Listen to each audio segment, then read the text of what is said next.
ನಾಳೆ ಗುರುವಾರ ರಾಘವೇಂದ್ರ ಸ್ವಾಮಿಯ ಅತ್ಯಂತ ಪವಿತ್ರವಾದ ವಾರ ಅಂತಲೇ ಹೇಳಬಹುದು. ರಾಯರ ಪರಮ ಭಕ್ತರು ರಾಯರ ಮಠಕ್ಕೆ ಹೋದಾಗ, ದೇವಸ್ಥಾನಗಳಿಗೆ ಹೋದಾಗ ನಾವು ತಿಳಿಸ್ಕೊಡುವ ಹಾಗೆ ರಾಯರ ಗಾಯತ್ರಿ ಮಂತ್ರವನ್ನು ಹೇಳಿ ನೋಡಿ, ಖಂಡಿತ ಒಳ್ಳೆಯದಾಗುತ್ತೆ. ಗುರು ರಾಯರೇ ನಿಮ್ಮ ಕನಸಿನಲ್ಲಿ ಬಂದು ನಿಮ್ಮ ಕಷ್ಟಗಳನ್ನೆಲ್ಲ ಬಗೆಹರಿಸುತ್ತಾರೆ. ಆ ಮಂತ್ರ ಯಾವುದು, ಅದನ್ನು ಯಾವ ನಿಯಮದ ಅನುಸಾರ ಪಠಿಸಬೇಕು ಅಂತ ಇವತ್ತು ತಿಳಿಸ್ಕೊಡ್ತೀನಿ. ನಿಮ್ಮ ಯಾವುದೇ ಒಂದು ಸಮಸ್ಯೆಗಳ ಶಾಶ್ವತ ಪರಿಹಾರಕ್ಕಾಗಿ ರಾಯರ ಪರಮ ಭಕ್ತರು ಗುರುಗಳು ಆದಂತಹ ಶ್ರೀ ದೈವಜ್ಞ ಪರಿಮಳ ಆಚಾರ್ಯರು ಇವರಿಗೆ ಒಂದು ಕರೆ ಮಾಡಿ ಎಂತಹ ಸಮಸ್ಯೆ ಇದ್ದರೂ ಪರಿಹಾರ ಮಾಡಿಕೊಡ್ತಾರೆ. ಪ್ರತಿಯೊಬ್ಬ ಮನುಷ್ಯನಿಗೂ ಕಷ್ಟಗಳು, ಸಮಸ್ಯೆಗಳು ಇದ್ದೇ ಇರುತ್ತದೆ.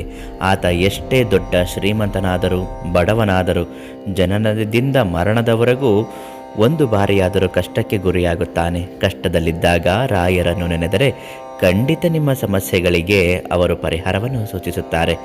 ರಾಯರ ಪವಾಡವೇ ಅಂಥದ್ದು. ಇಂದಿಗೂ ನಂಬುತ್ತಾರೆ ಹಾಗೂ ಅವುಗಳನ್ನು ಒಪ್ಪಿಕೊಳ್ಳುತ್ತಾರೆ.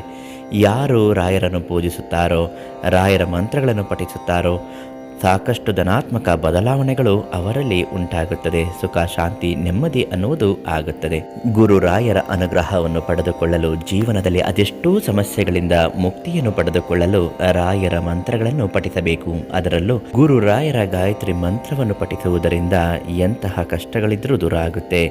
ಈ ಮಂತ್ರವನ್ನು ಪ್ರತಿದಿನ 1 ಬಾರಿ, 5 ಬಾರಿ, 9 ಬಾರಿ, ಸಮಯವಿದ್ದರೆ 21 ಬಾರಿ, ಇನ್ನೂ ಸಮಯವಿದ್ದರೆ 1008 ಬಾರಿ ಪಠಿಸಬಹುದು. ಶ್ರೀ ಗುರು ರಾಘವೇಂದ್ರ ಸ್ವಾಮಿ ಗಾಯತ್ರಿ ಮಂತ್ರವನ್ನು ನಿರಂತರವಾಗಿ 48 ದಿನಗಳ ಕಾಲ ಪಠಿಸಬೇಕು. ಗಾಯತ್ರಿ ಮಂತ್ರ ಯಾವುದು ಅಂತ ಹೇಳ್ತೀನಿ, ನಿಮಗೂ ಗೊತ್ತಿರಬಹುದು, ಆದರೂ ಕೂಡ ಒಂದು ಪುಸ್ತಕದಲ್ಲಿ ಅದನ್ನು ಬರೆದಿಟ್ಕೊಳ್ಳೋದ್ರಿಂದ ತುಂಬಾ ಒಳ್ಳೆಯದಾಗುತ್ತೆ. ಓಂ ವೆಂಕಟನಾಥಾಯ ವಿದ್ಮಯೇ ತಿಮ್ಮಣ್ಣ ಪುತ್ರಾಯ ಧೀಮಹಿ ತನ್ನೋ ರಾಘವೇಂದ್ರ ಪ್ರಚೋದಯಾತ್. ಓಂ ಪ್ರಹ್ಲಾದಾಯ ವಿದ್ಮಹೇ ವ್ಯಾಸರಾಜಾಯ ಧೀಮಹಿ ತನ್ನೋ ರಾಘವೇಂದ್ರ ಪ್ರಚೋದಯಾತ್. ಈ ಮಂತ್ರವನ್ನು ಭಕ್ತಿಯಿಂದ ರಾಯರ ಅನುಗ್ರಹ ಆಗಲಿ ಅಂತ ಮಠಕ್ಕೆ ಹೋದಾಗ, ರಾಯರಿಗೆ ನಮಸ್ಕರಿಸುವಾಗ, ಮಂಗಳಾರತಿ ಮಾಡುವಾಗ ಇದನ್ನು ಹೇಳಿಕೊಳ್ಳುತ್ತಾ ಇರಬೇಕು. ಕಷ್ಟಗಳು ನಿವಾರಣೆ ಆಗುತ್ತೆ. ಗುರುವಾರದ ದಿನ ಪ್ರಾರಂಭಿಸಿ 48 ದಿನಗಳ ಕಾಲ ಇದನ್ನು ಬೆಳಿಗ್ಗೆ ಎದ್ದಾಗ ಪೂಜೆ ಮಾಡುವಾಗಲೂ, ರಾಯರನ್ನು ಪೂಜಿಸುವಾಗಲೂ ಇದನ್ನು ಹೇಳ್ತಾ ಬರಬೇಕು. ಖುದ್ದು ರಾಯರೇ ನಿಮ್ಮ ಕನಸಿನಲ್ಲಿ ಬಂದು ನಿಮ್ಮ ಎಷ್ಟೋ ಕಷ್ಟಗಳನ್ನು ನಿವಾರಣೆ ಮಾಡುತ್ತಾರೆ. ಹಾಗೂ ನಿಮ್ಮ ಸಮಸ್ಯೆಗಳು ಏನೇ ಇದ್ದರೂ ರಾಯರ ಪರಮ ಭಕ್ತರಾದಂತಹ ದೈವಜ್ಞ ಪರಿಮಳ ಆಚಾರ್ಯರು ಇವರಿಗೆ ಒಂದು ಕರೆ ಮಾಡಿ ಸಕಲ ಸಮಸ್ಯೆಗೂ ರಾಯರ ಅನುಗ್ರಹ ಕೃಪೆಯಿಂದ, ಆಶೀರ್ವಾದ ಬಲದಿಂದ ನಿಮ್ಮ ಎಲ್ಲ ಸಮಸ್ಯೆಗಳನ್ನು ಪರಿಹಾರ ಮಾಡುತ್ತಾರೆ.